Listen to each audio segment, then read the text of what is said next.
Hi, നമ്മളിന്ന് പോകുന്നത് പീലാണ്ടി ചന്ദ്രനെ കാണാൻ വേണ്ടിയിട്ടാണ് കേട്ടോ. നമുക്കിന്ന് പെരുമ്പാവൂർ വഴി പോകേണ്ട ഒരു ആവശ്യം ഉണ്ടായിരുന്നു. അപ്പം നമ്മൾ കോടനാട് ആനക്കൊട്ടിലൊന്ന് കയറിയിട്ട് പോകാമെന്ന് വിചാരിച്ചു. അപ്പോൾ നമ്മൾ രണ്ടും തൊട്ട് ഇവിടെ വന്നിട്ടുണ്ട്. ഈ വഴി പാസ് ചെയ്യുമ്പോൾ ഇടയ്ക്കൊക്കെ നമ്മളിവിടെ കയറാറുണ്ട്. നമുക്ക് ആനകളെ ഭയങ്കര ഇഷ്ടമാണ്. അപ്പം നമ്മൾ കാണാനായിട്ട് വരാറുണ്ട്. അങ്ങനെ നമ്മളവിടെ എത്തി. നമ്മൾ പാസ് എടുത്തു കേട്ടോ. അകത്തേക്ക് കയറി. നമ്മൾ ഈവനിങ് ആണ് പോയത്. ഒരു 5 മണിയൊക്കെ ആയപ്പോഴാണ് എത്തിയത്. 8 മണി മുതൽ 5 മണി വരെയാണ് അവിടുത്തെ ടൈം വരുന്നത് വിസിറ്റേഴ്സിനുള്ളത്. അപ്പോൾ നമ്മൾ എത്തിയപ്പോൾ തന്നെ ഏകദേശം 5 മണി ആവാറായിട്ടുണ്ടായിരുന്നു. പക്ഷേ എൻട്രി നമുക്ക് അലൗഡ് ആയിരുന്നു. അപ്പോൾ നമ്മൾ അകത്തേക്ക് കയറി കേട്ടോ. നമ്മൾ കയറുമ്പോൾ തന്നെ ഇതാ കണ്ടോ, ഇതേപോലെ കുറേ ഇങ്ങനെ പ്രകൃതിയോട് അടുത്ത് കിടക്കുന്ന കുറേ സ്ഥലങ്ങളൊക്കെയാണ്. ഒരു കാടാണ്. ഒരു കാടിൻ്റെ ഒരു ഇതാണ്. അതിൻ്റെ ഉള്ളിൽ ഒരുപാട് നല്ല മരങ്ങളും ചെടികളും ഒക്കെ വെച്ച് പിടിപ്പിച്ചിട്ടുണ്ട്. അപ്പോൾ അതൊക്കെ തന്നെ നമുക്ക് കാണാനുണ്ട്. പിന്നെ അതേപോലെ തന്നെ ചില ഏരിയാസിലൊന്നും നമുക്ക് പോകാൻ പറ്റില്ല, ക്ലോസ്ഡ് ആണ്. അങ്ങനെ നമ്മൾ ഇതിൻ്റെ ഒരു എൻട്രൻസൊക്കെ കടന്ന് നമ്മൾ വന്യജീവികളെ കാണാൻ വേണ്ടിയിട്ടുള്ളൊരു ഇതിലോട്ടാണ് നമ്മൾ ആദ്യം പോണേ കേട്ടോ. ഇവിടെ നമുക്ക് മെയിനായിട്ടും കാണാനുള്ളത് ആനകളെ തന്നെയാണ് കേട്ടോ. പിന്നെ ഇവിടെ നമുക്ക് കുറച്ച് മാനുകളെയും കൂടി കാണാൻ പറ്റും. കുറച്ച് വെറൈറ്റി സാമ്പാർ ഡിയേഴ്സ്, അങ്ങനെ കുറച്ച് മാൻകൂട്ടങ്ങളെയും ഇവിടെ കാണാൻ പറ്റും. അപ്പോൾ നമ്മളിതേ കണ്ടോ, കുറേ മാനുകൾ. ഇതാണ് മാനുകളെ വളർത്തുന്ന ഒരു ഏരിയ ആയിട്ട് വരുന്നത്. കണ്ടോ, കുറേ മാനുകൾ കാണുന്നുണ്ടോ എന്നറിയില്ല. കുറേ മാനുകൾ ഇവിടെ ഉണ്ട്. അങ്ങനെ നമ്മൾ മാനിനെയൊക്കെ കണ്ടു. പിന്നെ നമുക്കിവിടെ ആനകളെ ട്രെയിൻ ചെയ്യിപ്പിക്കുന്ന ഒരു സ്ഥലമാണ് മെയിനായിട്ട് ഇത് കേട്ടോ. നമ്മൾ കാട്ടിൽ നിന്നൊക്കെ ഭീകരന്മാരായിട്ടുള്ള ആനകളെയൊക്കെ പിടിച്ച് നമ്മൾ ഇവിടെ കൊണ്ടുവന്ന് മെരുക്കി ഇവിടെ വളർത്തുകയാണ് ചെയ്യണേ. കണ്ടോ, മാനിന് തന്നെ നമുക്ക് വിശാലമായിട്ട് നടക്കാനൊക്കെ ആയിട്ട് ഒരു ഏരിയ ഉണ്ട്. പിന്നെ ഇവിടെ ഇത് സാമ്പാർ ഡിയേഴ്സ് എന്ന് പറയുന്ന ഒരു കൂട്ടം മാനുകളാണ്. കണ്ടോ, ഇത് കുറച്ചും കൂടി വലിപ്പമുള്ളതാണ്. കുറച്ച് കാണുന്നുണ്ടോയെന്നറിയില്ല. കുറച്ച് അവിടെ ഇവിടേക്ക് ആയിട്ട് കൂട്ടമായിട്ടൊക്കെ നിൽക്കുന്നുണ്ട്. നമ്മൾ മാനിനെ കണ്ടു. പിന്നെ നമുക്ക് ഇങ്ങനെ ഇതിൻ്റെ ഉള്ളിൽ നടക്കുന്ന വഴി ഇതേപോലെയുള്ള ചെറിയ ചെറിയ ഷെഡുകൾ കാണാൻ പറ്റും കേട്ടോ. അപ്പോൾ അത് ആ ഷെഡ് നമുക്ക് നടന്ന് നമുക്ക് ആ ഷെഡിലൊക്കെ കുറേ നേരം റെസ്റ്റ് എടുത്ത് പതുക്കെ അവിടുത്തെ ബ്യൂട്ടിയൊക്കെ ആസ്വദിച്ചിട്ട് നമുക്ക് പോകാൻ പറ്റും കേട്ടോ. ഇതിൻ്റെ ഉള്ളിൽ കുറച്ച് ഏരിയ ഉണ്ട് നടക്കാനായിട്ടൊരു മിനി സൂ ആണിത്. അപ്പോൾ കുറച്ച് ഏരിയ നമുക്കിങ്ങനെ നടന്ന് കാണാനുണ്ട്. വന്യജീവികളായിട്ട് നമുക്ക് കാണാനായിട്ട് ആകെയുള്ളത് മാനും ആനകളുമാണ്. ഇനി നമ്മൾ പോകുന്നത് ആനകളുള്ള ഏരിയയിലോട്ടാണ് കേട്ടോ. ഇതാണ് നമ്മുടെ മെയിനായിട്ടുള്ള ആനകളെ ട്രെയിൻ ചെയ്യിപ്പിക്കുന്ന സ്ഥലം. അഭയാരണ്യമാണ് കേട്ടോ. ഇവിടെയുള്ള ആനകളുടെ ഡീറ്റെയിൽസും അവരെവിടെ നിന്ന് വന്നു അവരുടെയൊക്കെ ഡീറ്റെയിൽസാണ് അവിടെ എഴുതി വെച്ചേക്കണേ കേട്ടോ. അവരുടെ ഏജ്, എവിടെ നിന്ന് കൊണ്ടുവന്നു, ഏത് വർഷം കൊണ്ടുവന്നു, അങ്ങനത്തെ കാര്യങ്ങളൊക്കെയാണ്, അവരുടെ കുറച്ച് ഡീറ്റെയിൽസൊക്കെയാണ് അവിടെ എഴുതി വെച്ചേക്കുന്നത്. ഇവിടെ നമുക്ക് മെയിനായിട്ടുള്ളത് സുനിത, ആശ, പാർവതി, അഞ്ജന, ഹരിപ്രസാദ്, അതേപോലെ തന്നെ അഭിമന്യു, പിന്നെ അതേപോലെ തന്നെ ഉള്ളത് നമ്മുടെ മെയിനായിട്ടുള്ള ചന്ദ്രുവുമാണ്. അപ്പോൾ നമുക്ക് ഇവിടെ കൂടുതലും പിടിയാനകളാണുള്ളത്. 55 വയസ്സ്, 53 വയസ്സ്, 49 വയസ്സ്, 20 വയസ്സ്, അങ്ങനെയുള്ള പല ഏജ് ഗ്രൂപ്പിലുള്ള ആനകളും ഇവിടെ ഉണ്ട് കേട്ടോ. അതായത് പാർവതിയാണ്. കണ്ടോ, ഇതാണ് പാർവതി. പിന്നെ അതിൻ്റെ ബേക്കിൽ ഒരാൾ നിൽക്കുന്നുണ്ടോ. അത് ചിലപ്പോൾ കുറച്ച് പ്രശ്നത്തിലായിരിക്കും. അതാണ് ബേക്കിൽ കൊണ്ട് കെട്ടിയിരിക്കുന്നത്. അവർക്കൊരു മൂടുണ്ടല്ലോ, അതനുസരിച്ചിട്ടാണ് നമ്മൾ ഇവിടെ കെട്ടുന്നത്. ഫ്രണ്ടിലോട്ട് കെട്ടിക്കഴിഞ്ഞാൽ ചിലപ്പോൾ എന്തെങ്കിലും പ്രശ്നം ഉണ്ടായാലോ എന്ന് വെച്ചിട്ടായിരിക്കും ബാക്കിൽ കൊണ്ട് കെട്ടിയിരിക്കുന്നത്. എന്തായാലും ഉപദ്രവകാരികളൊന്നുമല്ല ഇവർ. കാട്ടിൽ ഭയങ്കര പുലികളായിരുന്നെങ്കിലും ഇവിടെ എത്തുമ്പോൾ അവർ ഒരുപാട് ട്രെയിനിങ്ങും കാര്യങ്ങളൊക്കെ കിട്ടി ശാന്തരായിട്ടായിരിക്കും ഇവിടെ പാപ്പന്മാരെയൊക്കെ അനുസരിച്ചിട്ടായിരിക്കും ജീവിക്കേണ്ടാവുക. എല്ലാവരും പട്ടയും ഒക്കെ തിന്നുകൊണ്ടിരിക്കുക. ഇത് അഞ്ജനയാണ് കേട്ടോ. ഈ ആനയുടെ പേര് അഞ്ജന എന്നാണ്. കണ്ടോ, ഇങ്ങനെ നല്ല ചെവിയൊക്കെ ആട്ടി ആസ്വദിച്ച് പുല്ല് തിന്നുകൊണ്ടിരിക്കുവാണ് ഇവിടുത്തെ ആന കേട്ടോ. അങ്ങനെ നമുക്ക് ഇതെന്ന് പറയുന്നത് ഒരു രക്ഷാപ്രവർത്തന പുനരധിവാസ കേന്ദ്രമാണ്. അതായത് നമുക്ക് കാട്ടിൽ നിന്ന് പരിക്കേറ്റതും അനാഥരായിട്ടുള്ളതും അതേപോലെ തന്നെ പ്രശ്നക്കാരായിട്ടുള്ള ആനകളെയൊക്കെ കൊണ്ടുവന്ന് മെരുക്കി ചട്ടം പഠിപ്പിച്ച് ഇവിടെ അവർ വളർത്തുന്ന ഒരു സ്ഥലമാണ് കേട്ടോ ഇത്. കണ്ടോ, അങ്ങനെ നമ്മൾ കുറേ നേരം നമുക്ക് അവരെ ഇങ്ങനെ നോക്കി നിൽക്കാൻ തന്നെ നല്ല രസമാണ്. കുറേ നേരം നമ്മൾ നോക്കി നിന്നു. അങ്ങനെ ഓരോരുത്തരായിട്ട് നമ്മൾ കണ്ടു. അങ്ങനെ കണ്ടുകൊണ്ടിരിക്കുകയാണ് കേട്ടോ. പിന്നെ നമുക്ക് ഈ സ്ഥലം വരുന്നത് കുന്നത്തുനാട് താലൂക്കിൽ കപ്രിക്കാടിനടുത്ത് സ്ഥിതി ചെയ്യുന്ന ഒരു സ്ഥലമാണിത്. നമ്മൾ മെയിനായിട്ടും കോടനാട് എന്നാണ് അതിനെ പറയണേ കേട്ടോ.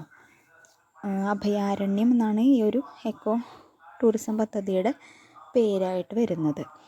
പിന്നെ അതൊരു പുനരധിവാസ കേന്ദ്രമാണ് കേട്ടോ. ഇവിടെ നിന്ന് തന്നെ നമുക്ക് കുറേ പാക്കേജുകളൊക്കെ ഉണ്ട്. എക്കോ ടൂറിസം പാക്കേജുകളൊക്കെ വരുന്നുണ്ട്. നമുക്ക് കാലടി പട്ടണത്തിൽ നിന്ന് ഏകദേശം ഒരു 13 കിലോമീറ്റർ ദൂരത്തായിട്ടാണ് ഇത് വരുന്നത്. അപ്പോൾ നമ്മൾ അങ്ങനെ നടന്ന് അവരെ കണ്ടു. നമ്മൾ മെയിനായിട്ടുള്ള ആളെ കാണാൻ വേണ്ടിയാണ് നമ്മൾ പോണേ കേട്ടോ. ഈ കണ്ടോ, പീലാണ്ടി ചന്ദ്രുവിനെ കാണാനാണ് നമ്മൾ ആളെ അവരുടെ ഒപ്പം നിർത്തിയിട്ടില്ല. കുറച്ച് മാറ്റിയാണ് ആൾക്ക് സ്ഥലം ഒരുക്കിയിരിക്കുന്നത്. ഷെഡ് കെട്ടിയിട്ട് അവിടെയാണ് പീലാണ്ടി ചന്ദ്രുവിനെ ആക്കിയിരിക്കുന്നത്. കാരണം പീലാണ്ടി ചന്ദ്രു ഇത്തിരി കുഴപ്പക്കാരനാണ്. ഇപ്പോൾ നല്ല കുട്ടിയായെങ്കിലും പണ്ട് ഇത്തിരി ഭീകരനായിരുന്നു. അതുകൊണ്ടാണ് കേട്ടോ അങ്ങനെ കെട്ടിയിരിക്കുന്നത്. കണ്ടോ, 49 വയസ്സുണ്ട് ചന്ദ്രുവിന്. നമ്മുടെ അട്ടപ്പാടി അങ്ങനെ പീലാണ്ടി ചന്ദ്രുവിനെ 2017 ജൂൺ 1 ഇവിടേക്ക് കൊണ്ടുവരുന്നത് കേട്ടോ. നമ്മൾ പീലാണ്ടി ചന്ദ്രു അട്ടപ്പാടി കാട്ടിൽ ഒരുപാട് പ്രശ്നക്കാരനായിരുന്നു. ഭയങ്കര ഭീകരനായിട്ടുള്ള അവിടുത്തെ താമസക്കാരുടെയൊക്കെ ഒരു പേടിപ്പിക്കുന്ന ഒരാളായിരുന്നു. 9 പേരെ കൊലപ്പെടുത്തിയിട്ടുണ്ട് കേട്ടോ. നിസ്സാരക്കാരനല്ല. അപ്പോൾ അതുകൊണ്ട് കൂടി ആയിരിക്കും ആളെ ഇങ്ങോട്ടേക്ക് മാറ്റി കെട്ടിയിരിക്കുന്നത് കേട്ടോ. അങ്ങനെ കുറേ നേരം ചന്ദ്രുവിനെ അവിടെ നോക്കി നിന്നു കേട്ടോ. അങ്ങനെ കുറച്ച് നേരമൊക്കെ അവിടെ നിന്ന് കണ്ടു. അങ്ങനെ ഇത് കണ്ടോ, ഇതാണ് നമ്മുടെ ആനകളെയൊക്കെ ചട്ടം പഠിപ്പിക്കുന്ന ചട്ടക്കൂടാണ് കേട്ടോ. ചട്ടം പഠിപ്പിക്കുന്നതിന് വേണ്ടിയിട്ട് നിർമ്മിച്ചിട്ടുള്ളതാണ്. ഇതിൻ്റെ ഉള്ളിൽ ആനേനെ കയറ്റിയിട്ടാണ് ആനകളെ ഓരോ ഇതുകളൊക്കെ പഠിപ്പിച്ച് അനുസരണശീലരാക്കി മാറ്റണം കേട്ടോ. എന്നിട്ടാണ് നമ്മുടെ ഇവിടെ താമസിപ്പിച്ചിരിക്കുന്നത്. അങ്ങനെ നമ്മൾ ആനകളെ കണ്ടു. ആനകളുടെ ഏരിയയിൽ നിന്ന് നമ്മൾ കുറച്ച് മാറിയിട്ട് ഇനി അടുത്ത ഏരിയയിലോട്ട് പോവുകയാണ്. ഇതിൻ്റെ ഉള്ളിൽ ഫുള്ള് കാടാണ്. 2 സൈഡും കാടാണ്. കാടിൻ്റെ ഉള്ളിൽ കൂടെയാണ് നമ്മുടെ യാത്ര കേട്ടോ. കാടാണെങ്കിലും വേറെ ജീവികളൊന്നുമില്ല. ഇതൊരു വന്യജീവി സങ്കേതം എന്ന് വേണമെങ്കിൽ പറയാം. നമുക്ക് ടൂറിസ്റ്റുകൾക്ക് വേണ്ടിയിട്ടുള്ളതാണ്. അപ്പോൾ നമുക്ക് ഓരോ ഏരിയ ഇങ്ങനെ നടക്കുമ്പോഴും ഇവിടെ ഓരോരോ ഹട്ട് കാണാൻ പറ്റും കേട്ടോ. ഓരോരോ കുടിലുകൾ കാണാൻ പറ്റും. ഇങ്ങനെ ഓലയൊക്കെ മേഞ്ഞിട്ടുള്ള കുടിലുകൾ കാണാൻ പറ്റും. പിന്നെ ആനകളുടെ കുളിക്കടവിലേക്കാണ് നമ്മൾ അടുത്തതായിട്ട് പോണേ കേട്ടോ. അങ്ങനെ അതേ കണ്ടോ, ഈ ഒരു ഏരിയയാണ് ഞാൻ കാണിക്കണേ. ഇവിടെ ഇങ്ങനെ കുറേ മുളകളുണ്ട്, കുറേ മരങ്ങളുണ്ട്. അതിൻ്റെ ഇടയ്ക്ക് നമുക്ക് ഇതേപോലെ ചെറിയ ഷെഡുകൾ കെട്ടിയിട്ടുണ്ട്, ഓല മേഞ്ഞിട്ടുള്ള. അവിടെ നമുക്ക് റെസ്റ്റ് എടുത്ത് നമുക്കങ്ങനെ പോവാം കേട്ടോ. ഇതിൻ്റെ ഉള്ളിൽ കുറച്ച് ഏരിയ ഉണ്ട് നടക്കാനായിട്ട്. നമ്മളിപ്പോൾ വന്നത് തന്നെ കുറച്ച് ഏരിയ നടന്നിട്ടാണ് ഇപ്പോൾ ഇവിടേക്ക് എത്തിയത്. നമ്മൾ അതിൻ്റെ ഇടയ്ക്ക് മാനുകളെ കണ്ടു, കുറേ ചെടികളും മരങ്ങളൊക്കെ കണ്ടു. പിന്നെ നമ്മൾ അടുത്തത് ഇനി പോകുന്നത് ഒരു ചെറിയൊരു പാർക്ക് ഏരിയയിലോട്ടും ആനകളുടെ കുളിക്കടവിലോട്ടൊക്കെയാണ്. അങ്ങനെ കുറച്ച് നേരം ഞാൻ ഊഞ്ഞാലൊക്കെ ആടി കേട്ടോ. അത് കഴിഞ്ഞിട്ട് ഇതാ നമ്മുടെ ഇവിടെ ട്രീ ഹട്ട് ഉണ്ട് കണ്ടോ. ട്രീ ഹട്ട് കഴിഞ്ഞ പ്രാവശ്യം ഞങ്ങൾ വന്നപ്പോൾ ഈ ഹട്ടിൻ്റെ ഈ ഏണി ഇങ്ങനെ ആയിരുന്നില്ല, ഒറ്റ ഏണിയായിരുന്നു. അതിങ്ങനെ കുത്തനെയുള്ളതായിരുന്നു. കയറാനായിട്ട് കുറച്ച് പേടി വരും. എന്നാലും ഞങ്ങൾ കയറിയായിരുന്നു കേട്ടോ. ഇന്ന് നമ്മൾ കയറിയില്ല. എനിക്കെന്തോ ചെറുതായിട്ട് പേടിയായി. എന്താണെന്നറിയില്ല. ഞാൻ പകുതി വരെ കയറിയിട്ട് തിരിച്ചിറങ്ങി പോരുവാണ് ചെയ്തത്. ഫുള്ളായിട്ട് കയറിയില്ല. മുകളിലോട്ട് എത്തുന്തോറും എന്തോ ഒരു പേടി കണ്ടോ. അവിടെയാണ് ആനകൾ കുളിക്കുന്ന സ്ഥലം കേട്ടോ. അവിടെ ഒരു ചെറിയ അരുവിയുണ്ട്. അവിടെയാണ് ആനകളെയൊക്കെ കുളിപ്പിക്കുന്നത്. അങ്ങനെ നമ്മൾ നടന്നുകൊണ്ടിരിക്കുകയാണ്. അങ്ങനെ ഇവിടെ നമുക്ക് കുട്ടികൾക്ക് കളിക്കാനായിട്ട് ചെറിയ പാർക്ക് അങ്ങനത്തെ ഒരു ഏരിയ ഉണ്ട്. ഇവിടെയും ഉണ്ട് ഓല മേഞ്ഞിട്ടുള്ള ഷെഡ്. ഇവിടെയും നമുക്ക് വലിയവർക്ക് അവിടെ റെസ്റ്റ് എടുക്കാം, കുട്ടികൾക്ക് അവിടെ പോയിട്ട് കളിക്കുകയും ചെയ്യാം കേട്ടോ. അങ്ങനെ നമ്മൾ അതൊക്കെ കണ്ട് കുറച്ച് ചായ കുടിക്കാമെന്ന് വിചാരിച്ചു. അങ്ങനെ നമ്മൾ ചായ കുടിക്കാൻ വേണ്ടി കയറിയിട്ടോ. ഇതിൻ്റെ ഉള്ളിലാകെ ഒരു കഫേയാണുള്ളത്. അവിടെ ചായ ഉണ്ട്. അത് നമ്മൾ പോയി ബില്ല് വാങ്ങി കഴിയുമ്പോൾ അവർ ചായ തരും കേട്ടോ. ചായ, ജ്യൂസ് അങ്ങനത്തെ സാധനങ്ങൾ, ലൈം അങ്ങനത്തെ സാധനങ്ങളൊക്കെ ഉണ്ട്. അങ്ങനെ നമ്മളവിടെ നിന്ന് ചായയൊക്കെ കുടിച്ചു കുറച്ച് നേരം അവിടെ ഇരുന്നു കേട്ടോ. അവിടെ പോപ്കോണൊക്കെ ഉണ്ട്. പിന്നെ അതേപോലെ തന്നെ തേനുണ്ട് കേട്ടോ. കാട്ടിൽ തന്നെ ഉണ്ടാക്കുന്ന നാച്ചുറലായിട്ടുള്ള ഹണി അതവിടെ വിൽക്കുന്നുണ്ടായിരുന്നു. അപ്പോൾ അത് ആവശ്യമുള്ളവർക്ക് അതൊക്കെ വാങ്ങിക്കാം കേട്ടോ.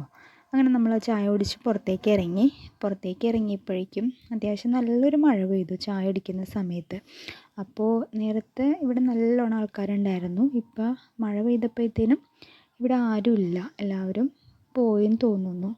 പിന്നെ ഏകദേശം ക്ലോസിങ്ങിനുള്ളൊരു ടൈമും ആയിട്ടുണ്ടായിരുന്നു. ഏകദേശം 6 മണിയൊക്കെ കഴിഞ്ഞിട്ടുണ്ടായിരുന്നു. അങ്ങനെ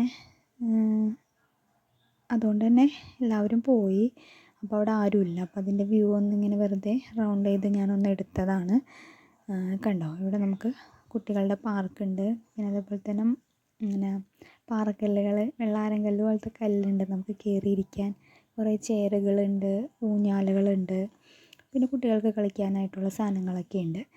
ശരിക്കും കാടിൻ്റെ നടുക്ക് ഒരു പാർക്ക് വരുന്ന ഒരു അറ്റ്മോസ്ഫിയറാണ് ശരിക്കും.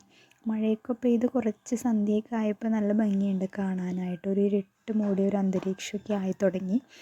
അങ്ങനെ നമ്മൾ കുറച്ച് നേരം അവിടെ സ്പെൻഡ് ചെയ്തു. ചേട്ടായി അപ്പോഴേക്കും നടന്ന് അങ്ങോട്ടേക്ക് പോയിണ്ടായിരുന്നു. ഞാനപ്പോൾ അവിടെ നിന്ന് കുറച്ച് നേരം ആരുമില്ലാത്ത ഒരു വ്യൂ ഇങ്ങനെ എടുക്കാമെന്ന് വിചാരിച്ച് അങ്ങനെ കുറച്ച് നേരം അവിടെ നിന്ന് എടുത്തതാണ് കേട്ടോ. അങ്ങനെ നമ്മൾ അവിടെ നിന്ന് പുറത്തേക്ക് ഇറങ്ങുകയാണ്. ഇതാണ് പുറത്തേക്കുള്ള വഴി. നമ്മൾ വന്ന വഴി തന്നെ അല്ല നമ്മൾ തിരിച്ച് പോകുന്നത്. നമുക്കവിടെ എക്സിറ്റാണുള്ളത്. ഈ എക്സിറ്റ് കടന്ന് നമുക്കിങ്ങനെ പോകുമ്പോൾ നമുക്ക് ഫ്രണ്ടിലെത്താൻ പറ്റും കേട്ടോ. അങ്ങനെ അങ്ങോട്ടും ഇങ്ങോട്ടൊക്കെ വഴികളാണ്. കാടിൻ്റെ ഉള്ളിൽ കൂടി ഇങ്ങനെ വഴികളാണ്. കുറേ ഏരിയാസൊക്കെ നമുക്ക് പോകാൻ പറ്റില്ല, ക്ലോസ്ഡാണ്. കുറേ ഏരിയയിൽ കൂടെയൊക്കെ ഇതിനൊരു നമുക്ക് നടക്കാനായിട്ട്, ടൂറിസ്റ്റുകൾക്ക് നടക്കാനായിട്ടൊരു പാത്തുണ്ട്, ഒരു എൻട്രൻസ്. അതുപോലെ ഇപ്പോൾ നമ്മൾ ഇതിൻ്റെ എക്സിറ്റിൻ്റെ അവിടെയാണ് എത്തുന്നത് കേട്ടോ. അങ്ങനെ നമ്മൾ എക്സിറ്റിൻ്റെ അവിടെ എത്തി. ഇവിടെ നിന്ന് നമുക്ക് കുറേ എക്കോ ടൂറിസം പാക്കേജുകളൊക്കെ ഉണ്ട് കേട്ടോ. അടുത്തുള്ള പട്ടണം എന്ന് പറയുന്നത് കാലടിയിലാണ്. കാലടിയാണ് നമ്മുടെ, കാലടിയുടെ അടുത്താണ് ഈ ഒരു സ്ഥലം വരുന്നത്. കോടനാട് എന്ന് പറയും. പിന്നെ നമുക്ക് ഇവിടുന്ന് പനങ്കുഴി എക്കോ ടൂറിസം പദ്ധതി ഉണ്ട്. അതേപോലെ തന്നെ സുവർണോദ്യാനം പാക്കേജ് ഉണ്ട്. ഇവിടെ അടുത്തുള്ള 2 എക്കോ ടൂറിസങ്ങളാണത്. അവിടേക്ക് ട്രക്കിങ്ങും കാര്യങ്ങളൊക്കെ ഉണ്ട്. അതിൻ്റെ ഡീറ്റെയിൽസൊക്കെ ഇതിൻ്റെ സൈറ്റിൽ കയറി നോക്കിയാൽ നമുക്ക് കിട്ടും കേട്ടോ. അങ്ങനെ നമ്മൾ ഇത് ബട്ടർഫ്ലൈ ഗാർഡനാണ്. നമ്മൾ കയറുന്ന ഒരു ഏരിയ, എൻട്രൻസിൻ്റെ ആ ഒരു ഏരിയയാണ്. കയറുമ്പോൾ തന്നെ നമുക്ക് ബട്ടർഫ്ലൈ ഗാർഡനാണ് കാണാൻ പറ്റുന്നത്. കയറിയപ്പോൾ നമ്മൾ കണ്ടില്ലായിരുന്നു കുറേ ട്രീസും ചെടികളും ബട്ടർഫ്ലൈസൊക്കെ ഉള്ളത്. ബട്ടർഫ്ലൈസിനെ ഒന്നും കണ്ടില്ല. അങ്ങനെ നമ്മൾ പുറത്തേക്ക് ഇറങ്ങി കേട്ടോ. അപ്പം നമ്മൾ പീലാണ്ടി ചന്ദ്രുവിനെയും ആനകളെയൊക്കെ കാണാൻ പോയ ഒരു ചെറിയ വീഡിയോ ആയിരുന്നു ഇന്ന്. അപ്പോൾ നമ്മളുടെ ചാനൽ സബ്സ്ക്രൈബ് ചെയ്യാത്തവർ സബ്സ്ക്രൈബ് ചെയ്യണം, ലൈക്ക് ചെയ്യണം, ഷെയർ ചെയ്യണം. അപ്പോൾ